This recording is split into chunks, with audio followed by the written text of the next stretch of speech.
Việt Nam lần đầu vượt 110.000 ca COVID-19 trong ngày. Ngày 2 tháng 3, Bộ Y tế cho biết số mắc mới COVID-19 trong ngày tăng vọt với 110.301 ca COVID-19 tại 63 tỉnh thành, trong đó có đến 74.166 F0 cộng đồng.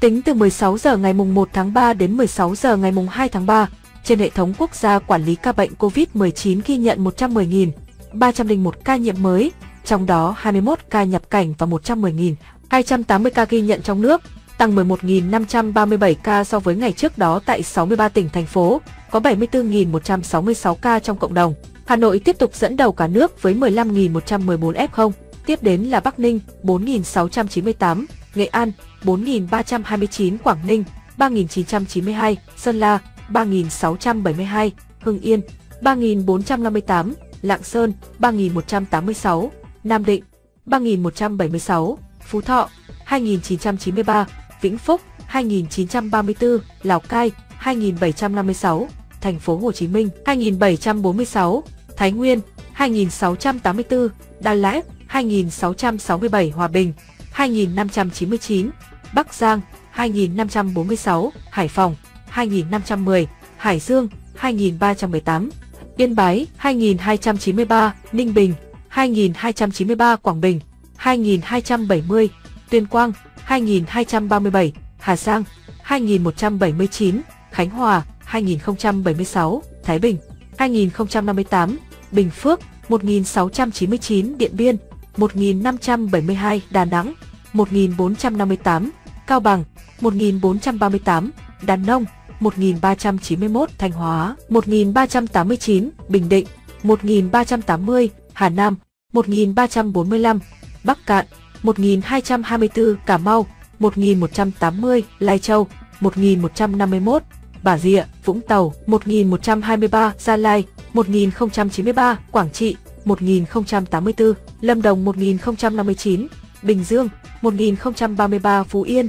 968, Hà Tĩnh 797, Quảng Ngãi 465, Tây Ninh 452, Bến Tre 419, Quảng Nam 396, Bình Thuận 395, Thừa Thiên Huế 331, Bạc Liêu 283, Vĩnh Long 276, Trà Vinh 234, Kon Tum 200, Đồng Nai 189, Cần Thơ 156, Long An 150, Tiền Giang 41, An Giang 30, Sóc Trăng 28, Ninh Thuận 27, Đồng Tháp 20, Hậu Giang 12, Tiền Giang 8. Ngày 2 tháng 3, Sở Y tế Nam Định đăng ký bổ sung 20.866 ca, Sở Y tế Bắc Giang đăng ký bổ sung 12.691 ca và Sở Y tế Thái Nguyên đăng ký bổ sung 7.994 ca trên hệ thống quốc gia quản lý ca bệnh COVID-19 sau khi rà soát, bổ sung đầy đủ thông tin. Các địa phương ghi nhận số ca nhiễm tăng cao nhất so với ngày trước đó. Hà Nội tăng 1.791 ca, Thanh Hóa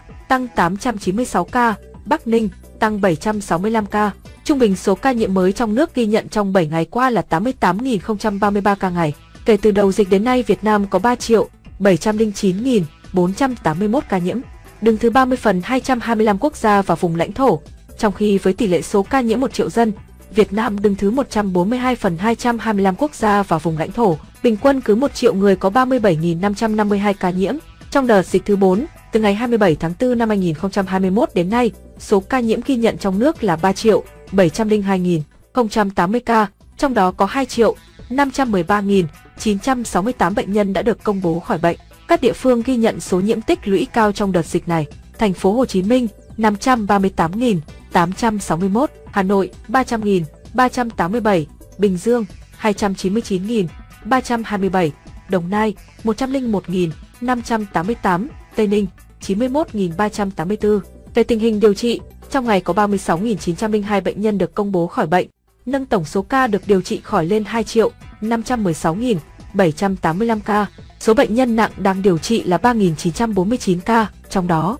thở oxy qua mặt nạ 3.238 ca, thở oxy dòng cao HFNC 337 ca, thở máy không xâm lấn 77 ca, thở máy xâm lấn 288 ca, ECMO 9 ca. Về số bệnh nhân tử vong, từ 17 giờ 30 phút ngày 1 tháng 3 đến 17 giờ 30 phút ngày 2 tháng 3 ghi nhận 114 ca tử vong, trong đó tại Hà Nội 18, Quảng Nam 11. Nam Định, 7 ca trong 2 ngày, Đồng Nai, 6 ca trong 2 ngày, Bắc Giang, 5 ca trong 2 ngày, Đà Nẵng, 5, Bình Định, 4, Khánh Hòa, 4 Quảng Ninh, 4, Thái Nguyên, 4 An Giang, 3, Bà Rịa, Vũng Tàu, 3, Đồng Tháp, 3 ca trong 2 ngày, Hải Phòng, 3, Hòa Bình, 3, Phú Yên, 3 ca trong 2 ngày, Quảng Ngãi, 3, Thành phố Hồ Chí Minh, 2, Bình Dương, 2, Bình Phước, 2, Hà Nam, 2, Kiên Giang, 2, Nghệ An, 2, Ninh Bình, 2, Vĩnh Long, 2, Bạc Liêu, 1, Bắc Ninh, 1,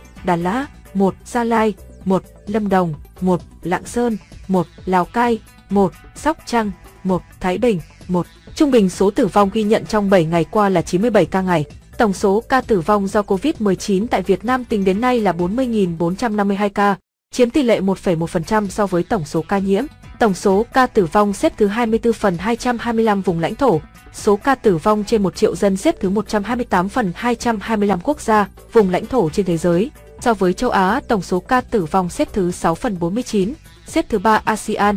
Tử vong trên 1 triệu dân xếp thứ 23 phần 49 quốc gia, vùng lãnh thổ châu Á, xếp thứ 4 ASEAN. Về tình hình tiêm chủng, trong ngày 1 tháng 3 có 342.070 liều vaccine phòng Covid-19 được tiêm. Như vậy, tổng số liều vaccine đã được tiêm là 195.308.572 liều.